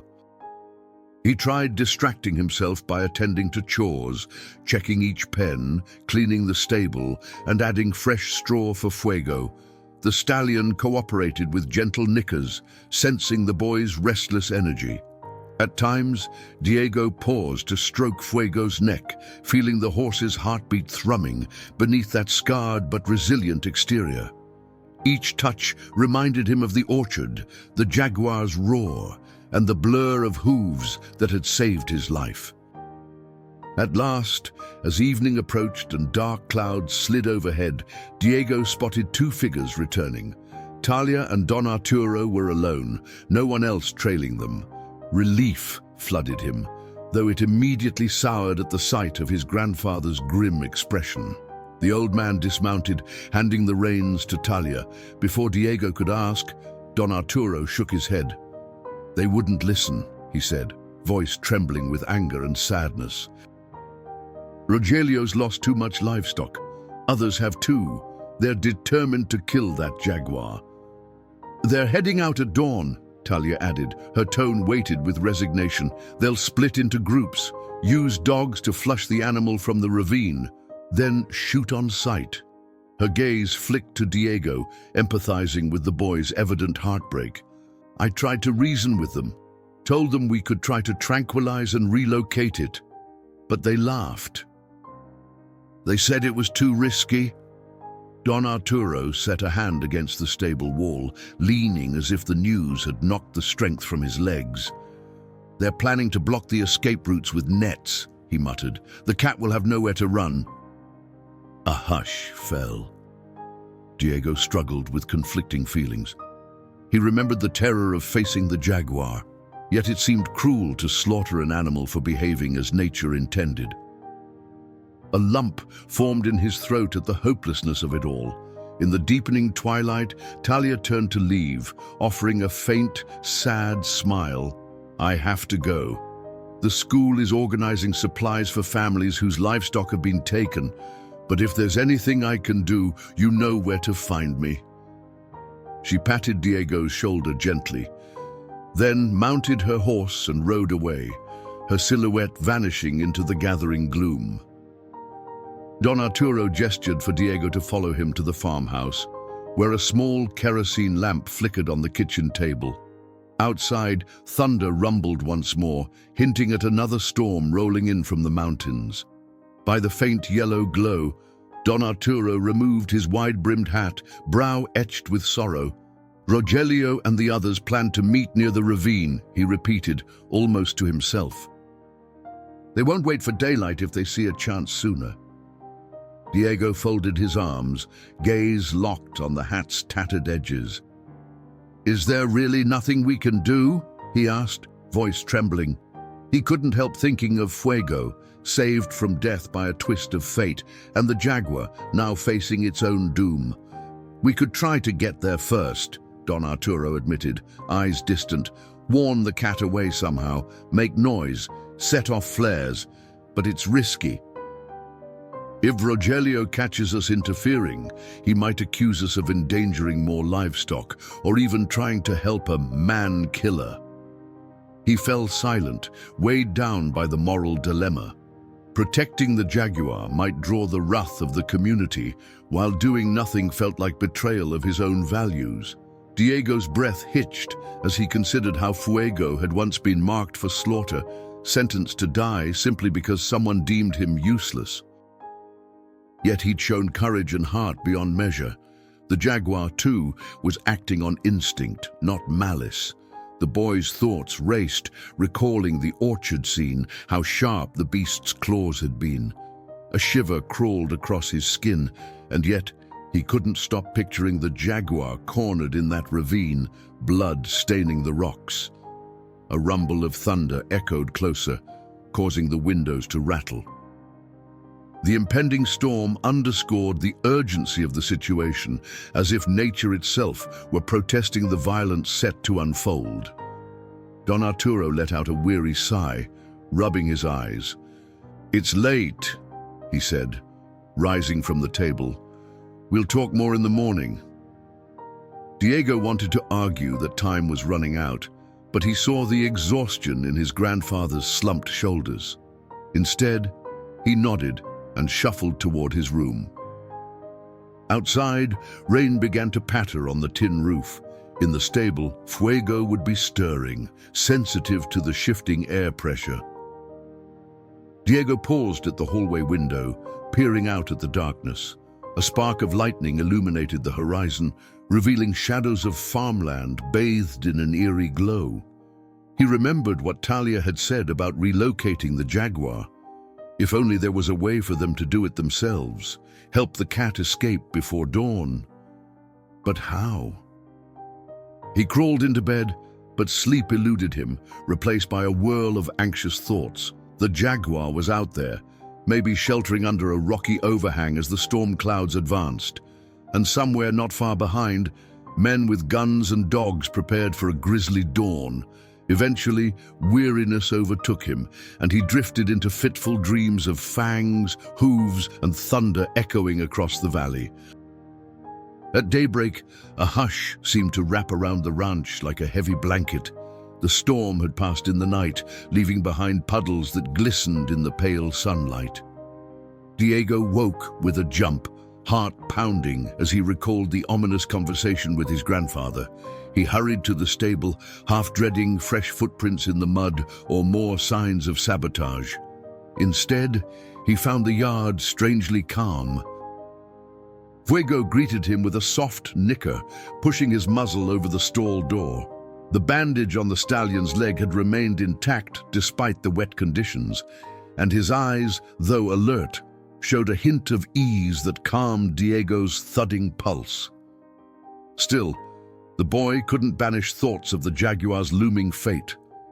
While he measured out grain, the questions circled in his mind. Could they really do nothing to save the big cat from certain death? He tried to focus on the day's chores, hauling buckets of water to refill the troughs and scattering feed for the chickens. Yet every sound, the distant roar of a passing truck, the flap of a bird's wings, made him tense, as if danger might manifest at any instant. Don Arturo soon emerged from the farmhouse, his posture rigid. He and Diego exchanged few words. Their silence spoke volumes. They both knew that Rogelio's hunting party would move out by dawn, if they hadn't already. The old man paused by Fuego's stall, stroking the horse's muzzle. "We'll check the fields," he told Diego, "and make sure no one's trespassed again." Diego nodded, though his thoughts remained stuck on the morning's significance. By now, men with rifles and dogs were gathering near the ravine, intent on cornering the Jaguar. The mere notion of it made Diego's chest tighten. They walked the perimeter, boots sinking into damp earth, scanning the fence line for breaks. No new footprints were visible, nor signs of sabotage like the unlatched goat pen gate from before. The goats themselves grazed quietly, heads bobbing amid patches of grass. Overhead, the sky was a clear, pale blue, deceptively serene. "Abuelo," Diego said at last, unable to contain his worry. "What if we just went there, tried to scare it away ourselves?" Don Arturo slowed his steps, gazing at the horizon. "I've thought of it," he admitted, "but we risk meeting Rogelio's men head-on. If we provoke them, it could cost us everything. Our friendships, our standing in the community, even our safety." Despite his grim words, Don Arturo wore an expression of heartbreak. He was torn between protecting his ranch and protecting a creature of the wild. By mid-morning, they returned to the stable to find the veterinarian, Claire, waiting outside with Talia. Though Talia was a teacher, she had become something of a mediator in the ongoing conflict, trying to talk sense into the more hot-headed ranchers. Claire stood with a small kit of supplies, having heard about Fuego's injury and wanting to ensure it was healing properly. Diego's spirits lifted slightly at the sight of them. If anyone had a plan or a spark of hope, it might be these two. "How's the leg?" Claire asked gently, stepping into the stable. She knelt by Fuego's side, carefully unwrapping the bandage. "He's mending," Diego said, voice tight with lingering concern. But we're more worried about the Jaguar right now. Talia stepped forward, sharing a grim glance with Don Arturo. I rode out early to see if Rogelio's group had gathered yet. Their trucks were already gone. Claire's expression darkened. Which means they're out there, probably closing in. She finished examining Fuego's leg, giving a small nod of approval before rising. I heard they set traps, too. It won't end well. The stable fell silent, punctuated only by the stallion's gentle snorting. Each of them stood on the cusp of a decision that felt monumental, either let the killing play out or intervene in some way. Talia toyed with the hem of her blouse. Could we relocate the Jaguar? She mused aloud, revisiting the notion she'd once suggested. If we could find it first, drive it into a crate, haul it deeper into the forest. She trailed off, the enormity of the idea filling the air. Don Arturo lifted a brow. That would take more manpower than we have, he said heavily, and the cat won't willingly march into a box. Claire pressed her lips together. I have a tranquilizer gun, not a perfect solution, and the dosage might be off for a cat that size, but it's better than letting it die. If we could get close enough for a single shot. She paused, scanning their faces for reactions. Diego felt a strange surge of hope. It was risky, borderline foolish, but maybe the only option if they wanted to give the Jaguar a chance. Where's the gun now? He asked, voice trembling with a mix of fear and resolve. Claire sighed. At my clinic, a half-hour's ride if I go fast. The drug takes a bit longer to prepare, then we'd have to figure out how to find the Jaguar before the hunters do. A tense hush enveloped them. Then Talia spoke, voice resolute. I'll ride with you to get the tranquilizer. Don Arturo, if you're willing, you and Diego can head toward the ravine from the south side. Just be careful. Before Diego could protest being left behind, Don Arturo nodded firmly. We'll take the truck to save time, he said. If we catch sight of the hunters, we'll keep our distance. The moment you have the tranquilizer ready, we'll rendezvous near the old rope bridge. No one goes that way anymore, so maybe the Jaguar will take shelter there. Claire agreed, adjusting her satchel over her shoulder. Her expression was taut with purpose. We might be too late, she warned, but we have to try. Within minutes, Talia and Claire galloped off, hooves kicking up clods of muddy earth. Don Arturo ushered Diego into the farmhouse, where he pulled on a heavier jacket and retrieved a pair of gloves. Then they climbed into the old pickup truck, the engine coughing to life in a cloud of black exhaust. Diego glanced back at Fuego, who watched from the stable door, ears pricked forward, as though sensing the tension. The stallion had already accomplished a miracle by saving Diego from harm. Now, fate seemed to call on them all for another gamble. As they drove away, the ranch disappeared behind a veil of dust, and Diego felt a knot of anxiety twist in his chest. The road leading to the ravine curved through farmland that gave way to a rugged slope dotted with low brush. As they approached, the horizon grew darker with thickening trees, a place where stony cliffs and tangled vines created natural hideouts.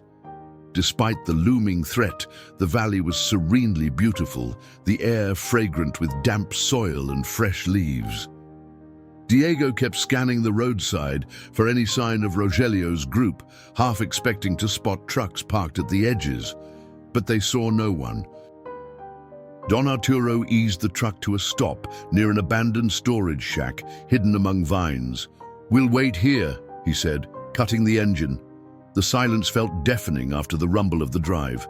They climbed out, carefully scanning the area. A hush blanketed the ravine, broken only by occasional birdsong. Diego's heart pounded so loudly he feared it might echo off the rock walls. He turned to his grandfather, who held a coil of rope and a flashlight. "Should we look around?" Diego whispered, trying not to disturb the stillness. Don Arturo nodded. But cautiously, Rogelio's men might already be staking out vantage points. They skirted along a narrow trail where heavy undergrowth tugged at their ankles. Moss and lichen clung to rock faces slick with recent rain. Now and again, Diego glimpsed fresh scuff marks on the ground, tracks left by boots, or maybe the paws of dogs. Each sign fueled his concern that they might be too late. Overhead, the sky shifted, a few dark clouds drifting in from the mountains. The day wore on, shadows stretching longer across the ravine. Don Arturo paused to listen at intervals, tilting his head for any growl or bark echoing through the canyons.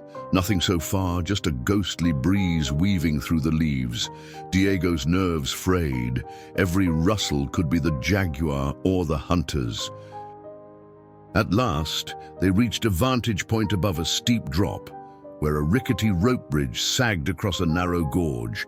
The boards looked rotted from years of disuse. If the jaguar was cornered, it might try to cross, or perhaps the hunters might use the area as a trap. They crouched behind a cluster of boulders, peering down into the gorge. Loose rocks tumbled occasionally, sending faint echoes upward. Diego's mouth felt dry as dust. "Where are they?" he whispered, scanning the tree line. Don Arturo shook his head, brow furrowed. "Perhaps further up, or maybe they're chasing it along another ridge." Anxiety gnawed at them both. The plan hinged on Claire and Talia arriving with the tranquilizer in time, and on luck.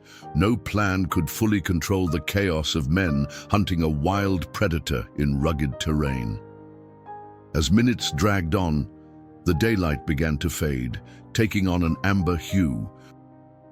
A fleeting hope flickered in Diego's mind. Maybe the jaguar had already slipped away, and the hunters had lost its trail. Then a distant echo of dogs barking shattered that hope. The sound was faint, bouncing off the cliffs, but unmistakable. It drifted from the far side of the gorge, answering any questions about who might be nearby.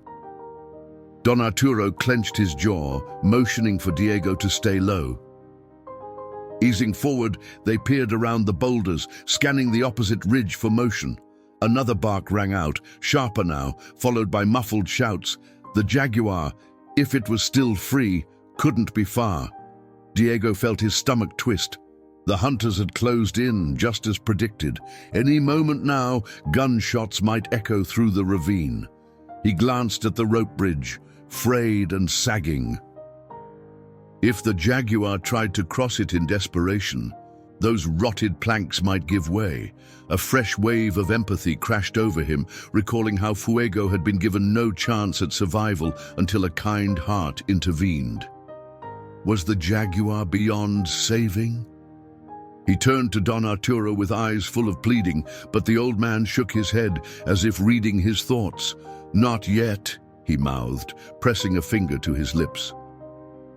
Suddenly, a thunderous shot reverberated through the canyon. Diego flinched so hard he nearly lost his balance. Another shot followed, making his ears ring.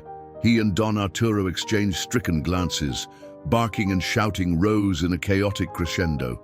The boy's heart pounded, the memory of jaguar claws in the orchard flashing through his mind. "They've found it," Don Arturo said grimly. This might be the end. Yet he made no move to leave their hiding spot. They were just two unarmed individuals against a band of armed men and dogs, each second growing more fraught. Where were Claire and Talia? The next instant, the canyon walls rattled with the echo of the second gunshot.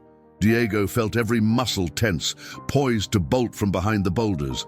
But Don Arturo grabbed his arm, shaking his head in warning. The roar of barking dogs and shouts ricocheted through the ravine, growing louder by the moment. Someone yelled, "I see it over there!" followed by another rifle's blast that resounded with chilling finality. Diego clutched a fistful of damp moss from the rock face, heart pounding so violently that it nearly hurt. He and his grandfather exchanged glances, silently weighing their terrible predicament. If they dashed out now, they might catch Rogelio's men in mid-hunt, rifles at the ready. Yet waiting helplessly for the shots to cease felt even more unbearable. Diego's imagination conjured images of the Jaguar cornered against a rock wall, wounded and outnumbered. All the boy could think about was how Fuego had once been thrown aside by a world that deemed him worthless, and how the Jaguar, despite being dangerous, was merely fighting for survival in a land that had turned against it. A moment later, the barking swelled in pitch as if the dogs had caught a fresh scent. Another shot rang out, then a sudden barrage of them, 3 or 4 in rapid succession. Diego's insides twisted as he pictured muzzle flashes in the dark tangle of undergrowth. Don Arturo let out a heavy breath, scanning the far ridge for any sign of Claire or Talia. Their plan to rendezvous near the rope bridge hinged on the 2 women arriving with the tranquilizer in time. But what if they were too late? At last, the old man exhaled with grim resolve. "We can't just hide," he whispered, voice tight. "Stay behind me. If we have a chance to distract them, we'll take it." Keeping low, they crept along a narrow shelf of rock, each footstep dangerously close to the drop. Below, the gorge yawned, littered with boulders and fallen branches from past storms. Stunted trees clung to the rocky walls, their roots seeking any crevice for purchase. Diego's heart hammered at every slip of gravel beneath his boots. They rounded a bend in the path, coming into partial view of the opposite slope. Through the thinning foliage, they glimpsed flashes of movement. Men in boots and wide-brimmed hats scrambled among the bushes, accompanied by a pack of agitated dogs. Diego's stomach lurched when he recognized Rogelio among them, rifle slung over his shoulder. Sweat gleamed on the man's forehead despite the cooler air of the ravine. Another rancher stood nearby, gesturing frantically toward a thick cluster of vines. Suddenly, a savage snarl shattered the air. The Jaguar burst from the undergrowth in a blur of powerful limbs, its spotted coat streaked with dirt. 3 dogs lunged at it, jaws snapping, but the cat swatted them aside, sending one tumbling down a short embankment. The men raised their rifles, but the Jaguar twisted away, bounding over a cluster of rocks in a desperate bid for escape. One shot cracked out. The bullet ricocheted off stone, sparking in a brief flash. Diego swallowed a cry of terror as the Jaguar disappeared behind a boulder, only to re-emerge farther up the slope, blood staining its flank. "They've hit it!" one man yelled, voice raw with excitement and dread. Rogelio aimed his rifle, eyes narrowed. Don Arturo felt Diego trembling beside him. The old man whispered, "Stay calm. We may only get one chance to intervene." From their vantage point, they saw the Jaguar had only one clear path left, the shaky rope bridge leading across the gorge. If it tried to climb higher into the cliff face, it would become an easy target. If it descended, the dogs would corner it. Sure enough, the Jaguar bolted toward the bridge, limping slightly where a bullet had grazed its hind leg. Rogelio's group scrambled in pursuit, the dogs barking in a mad frenzy. The cat lunged onto the first wooden plank, its weight causing the old ropes to creak alarmingly. Don Arturo pressed his back against the rock to avoid being spotted, while Diego peered over his shoulder in horror. He could see boards splitting under the stress. The cat froze halfway across, jaws parted in a silent snarl of pain and panic. "There it is!" Rogelio shouted, racing to the edge of the bridge. He raised his rifle once more, but then hesitated, unwilling to shoot while the cat was on the swaying planks that might crumble beneath it. If the bridge collapsed, the Jaguar would plummet to its death, rendering the men's efforts pointless, or so they believed. Meanwhile, the cat looked down at the chasm, evidently realizing how precarious its position was. Its flanks heaved, bright rivulets of blood trickling along its spotted fur. In that tense standoff, the rumble of an approaching engine made everyone pause. A battered jeep screeched to a halt on the dirt road above the ravine.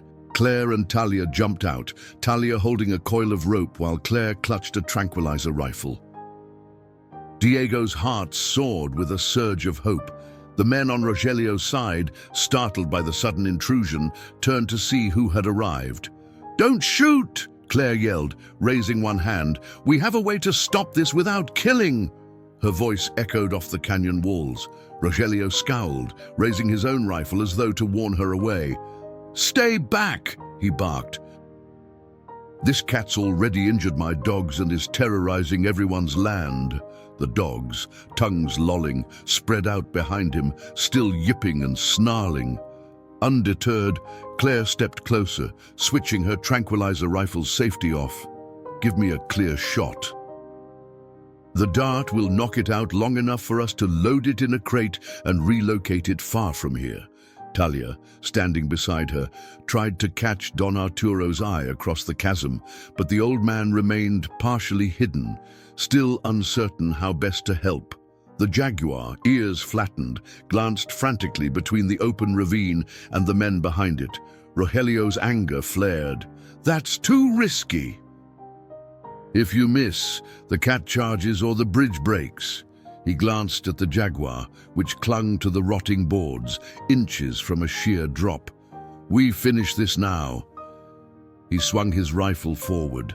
A collective gasp went up, including from Talia, who lunged in an attempt to knock Rogelio's aim off.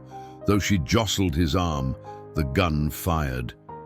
The bullet tore through a rope holding the bridge in place. Wood splintered, and the entire structure lurched. A chorus of shouts rose as the Jaguar lost its footing, sliding toward the edge. Desperate to survive, it clawed at the boards, hindquarters dangling over the gorge. Diego, from his vantage point, felt a sickening lurch in his stomach. The cat's eyes shone with raw terror, reminding him of the orchard, how he had felt that same helplessness. Without thinking, Diego scrambled forward, ignoring Don Arturo's hissed warning. "Diego!" his grandfather shouted, but the boy was already climbing down the rocks toward the side of the bridge. Shock ripped through Rogelio's group as they saw a child emerge in the open. Meanwhile, the Jaguar flailed, managing to haul its front half onto a single plank, though one rope now hung slack. Claire tried to aim her tranquilizer rifle, but the swaying mess of boards and cables made a clear shot impossible. If she fired and missed, the cat might plunge to its death, or worse, turn on Diego. At that moment, Don Arturo rose to his feet, no longer hidden. "Stop!" he bellowed, stepping onto the ridge with arms raised. "Lower your weapons! There's a child, my grandson, down there!" The men hesitated, rifles slackening in their grips as they gaped at the sight of Diego inching closer to the precarious platform. The dogs barked wildly. Down below, Diego grabbed a protruding rock formation near the bridge's anchoring post, using it to edge closer to where the ropes attached. Fear coursed through his veins, threatening to paralyze him, but a determination stronger than terror propelled him forward. He had no illusions that he could wrestle the cat to safety on his own. Instead, he planned to secure the rope, buy enough time for Claire to tranquilize the Jaguar properly. With trembling fingers, he uncoiled a small length of cord from his belt. He could hear the Jaguars panting, each breath labored with pain and fear. The cat stared at him, ears pinned flat, muzzle flecked with foam. Any sudden movement might provoke an attack, yet a strange calm enveloped Diego. This was just another soul, cornered and fighting for its life like Fuego had been. Carefully, he fished the rope through a jagged gap in the old plank, looping it around the frayed support cable. Above, Talia called out, urging him to hurry. As soon as the rope was secure, Diego waved frantically at Claire. Now the Jaguar had a slightly better chance of staying on the bridge. Claire exhaled in relief, stepping to the side to get a clearer line of sight. From across the gorge, Rogelio's men watched in sullen disbelief, anger wrestling with shock. "Hold your fire!" Don Arturo demanded, his voice echoing. A single shot in this chaos could kill the cat or the boy. Claire steadied her tranquilizer rifle, scanning for the cat's shoulder amidst the tangle of rotting boards and the Jaguar's twisting body. The cat, though pinned precariously, whipped its head around, fangs bared. Claire inhaled, hands tightening on the trigger. If she missed, the dart might sail into the canyon. If it hit an awkward spot, the cat could thrash in panic. No margin for error remained. She squeezed the trigger. A sharp hiss cut the air, and the dart found its mark just behind the Jaguar's shoulder. The cat jerked, letting out a furious snarl. For one agonizing moment, it seemed about to claw itself free of the precarious bridge. Then the tranquilizer began to take effect, draining the big cat's strength. The Jaguar's limbs wobbled, eyes rolling as it tried to hold on. Diego clung to the anchor post, breathing hard. He could barely believe the dart had landed. With the cat now sedated, the men above erupted in shouts and arguments. One voice rang out, "We should just shoot it anyway." But Talia shouted back, "You'll only hit the boy." "Stop!" Don Arturo sprinted along the ridge, calling for calm. For a split second, an uneasy standstill prevailed. Everyone stared at the Jaguar, which teetered on the edge of the bridge. Then, with a quiet groan, the cat went limp. Its body sagged, half on the planks, half dangling above the canyon. Diego gasped, realizing the rope was the only thing preventing the entire platform from collapsing under the cat's weight. Before he could summon the courage to inch closer, a final board snapped under the added strain, and the Jaguar slipped another inch. "Help me!" Diego cried, voice trembling as he fought to keep the rope taut. Above, Don Arturo locked eyes with him. In that single glance, he recognized the same steadfast resolve that had led Diego to defend Fuego. Now, fatherly and grandfatherly instinct warred with the knowledge that stepping onto that decaying bridge could be fatal. Yet the old man couldn't stand idle. He moved toward the path that would take him closer to Diego, ignoring Rogelio's sputtering protests. Whether saving the Jaguar was right or wrong, Don Arturo refused to watch his grandson risk everything alone. Don Arturo scrambled down a precarious stretch of rock, nearly losing his footing on the wet moss. At the same time, Talia looped around the ridge, searching for a safer path. Up above, Rogelio and his men shifted in agitation, some shouting that they ought to shoot the cat before it woke, others cursing the sheer recklessness unfolding below. Claire kept her tranquilizer rifle aimed at the Jaguar, ready to fire another dart if the sedation began to wear off. No one was entirely sure how long the drug would keep the wounded predator docile. On the sagging, half-collapsed bridge, Diego's knuckles were white where he clung to the rope. Beads of sweat slicked his brow despite the cool air in the ravine. The Jaguar, limp and heavily sedated, hovered at the threshold of the broken planks. One slip could send it tumbling into the gorge below. With an effort that felt monumental, Diego inched closer, pressing himself against the jagged rock face for balance. Suddenly, one of the hunters called out from above, "Enough! Let us take the shot, it's done for anyway." A chorus of agreement rose among those who believed killing the beast was still the simplest solution. Rogelio pushed to the front, adjusting his rifle, his face contorted with anger and desperation. But before he could aim, Talia stormed into view behind him, breathless from her sprint down the slope. She grabbed the rifle's barrel and yanked it upward. "Stop!" she hissed. "Can't you see the boy and his grandfather are trying to save your livestock from more attacks by relocating the cat? If you shoot now, you'll cause an even bigger disaster and maybe kill them in the process." Rogelio wrenched the rifle free from her grip, but the commotion bought Don Arturo enough time to reach Diego's side. From the corner of Diego's eye, he saw his grandfather slip past a cluster of thorny shrubs, making his way to a narrow ledge that paralleled the bridge's anchor post. "Hold tight," Don Arturo called, voice echoing over the gorge. I'll see if I can help secure it. Steeling himself, Diego watched as his grandfather inched along the ledge.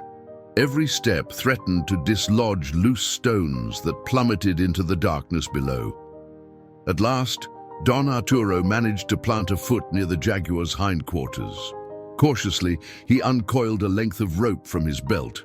The Jaguar's chest still rose and fell with raspy breaths, a reminder that at any moment it could jolt awake and thrash.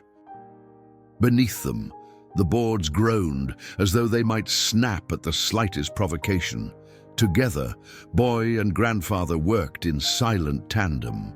Diego pulled his makeshift rope taut, creating a bit of tension so Don Arturo could loop his own rope around the cat's torso.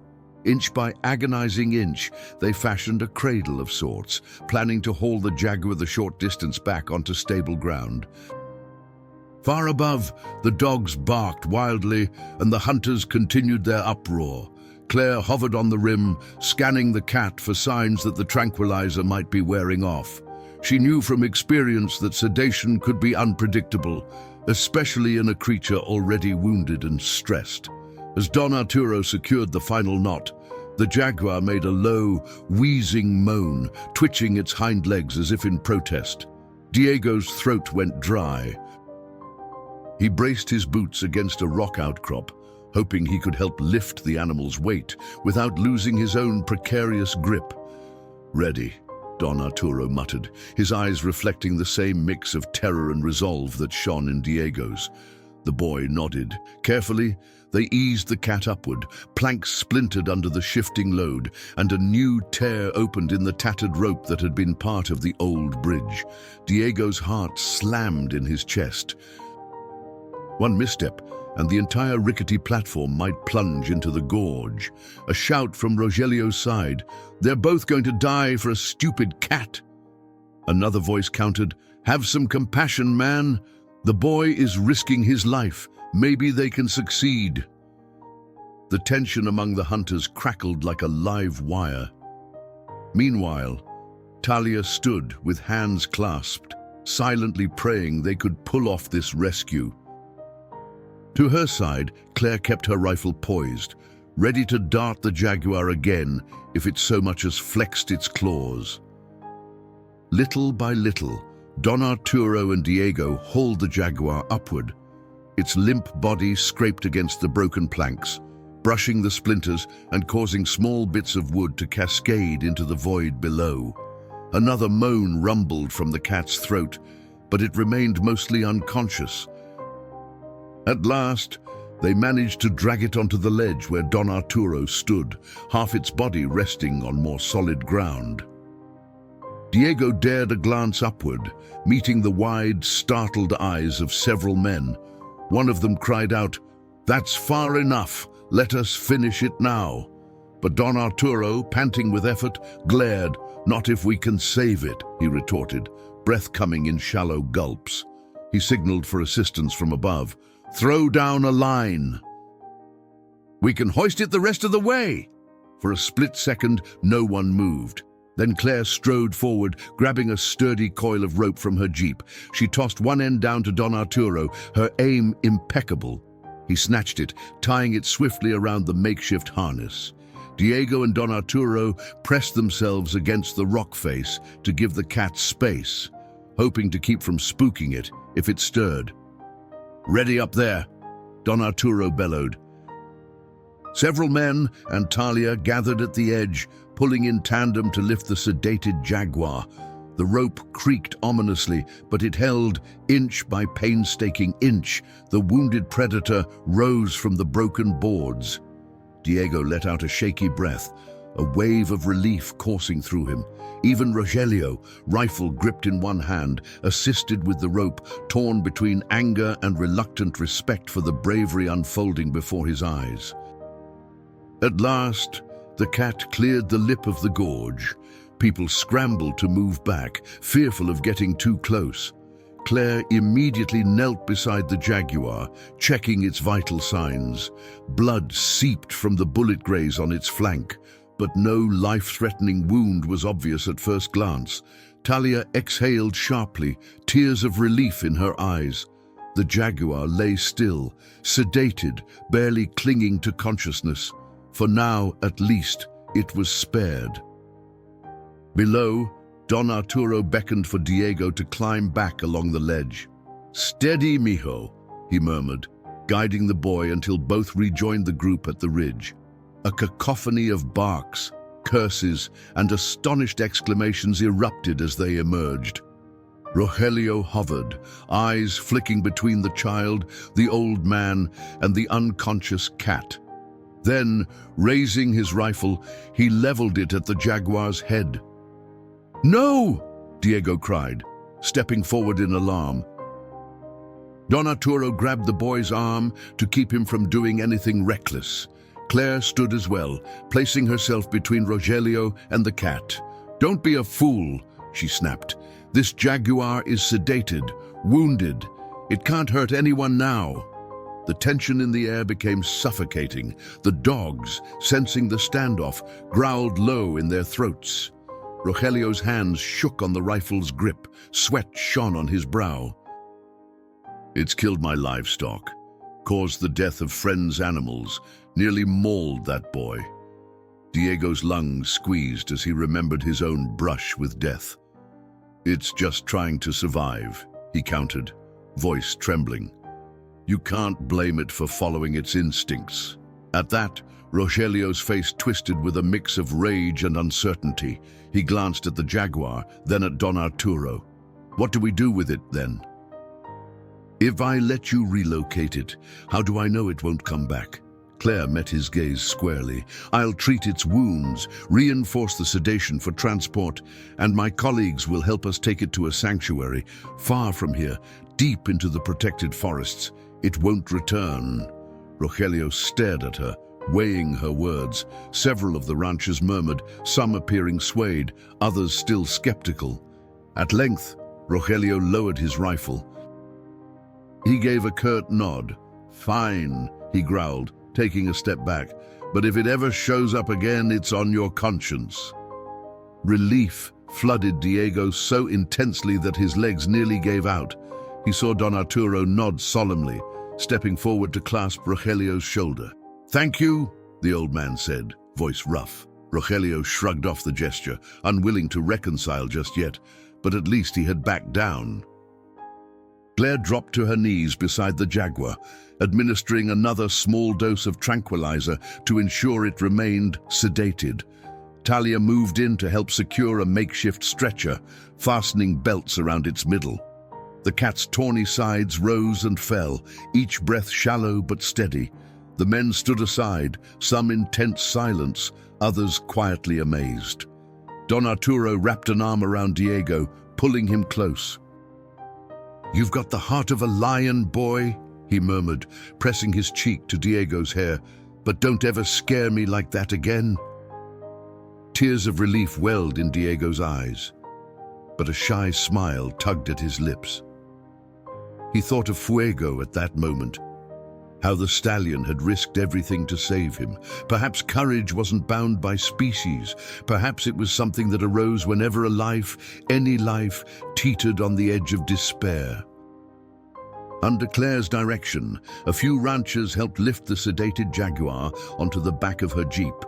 Rogelio stood apart, arms folded, still wrestling with his frustration.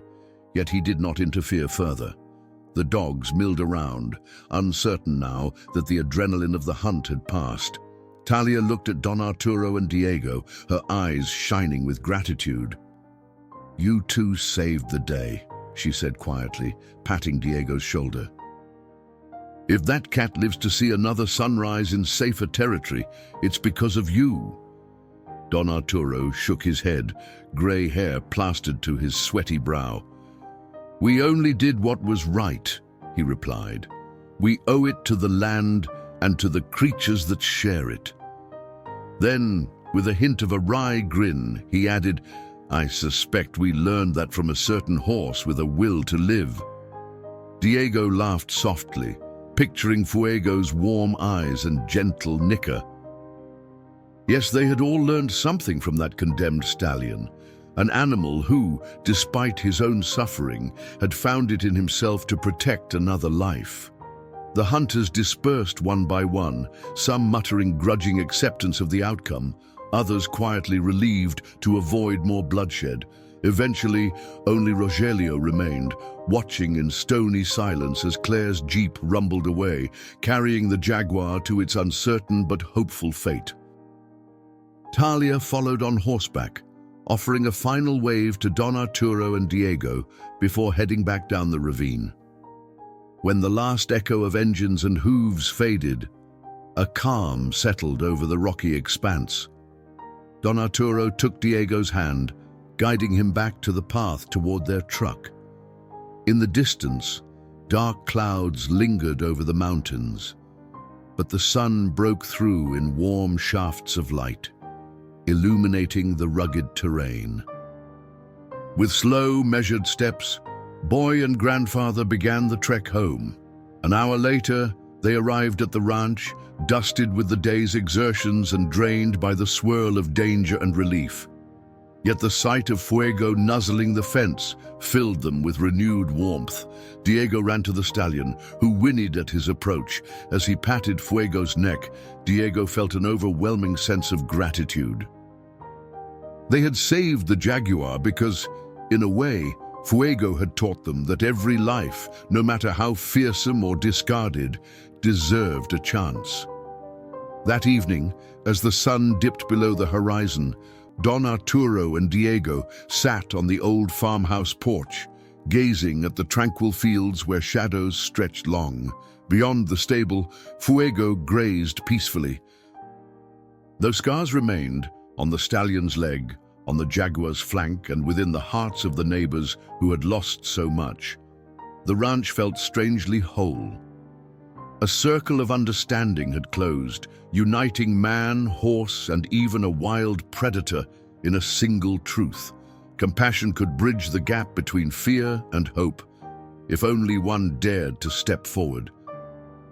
The twilight deepened, and Diego leaned his head on Don Arturo's shoulder, lulled by the soft stridulation of crickets. Tomorrow would bring its own challenges, rebuilding trust with neighbors, mending fences, and ensuring Fuego's wound fully healed. Yet for now, the ranch breathed with a collective sigh of relief.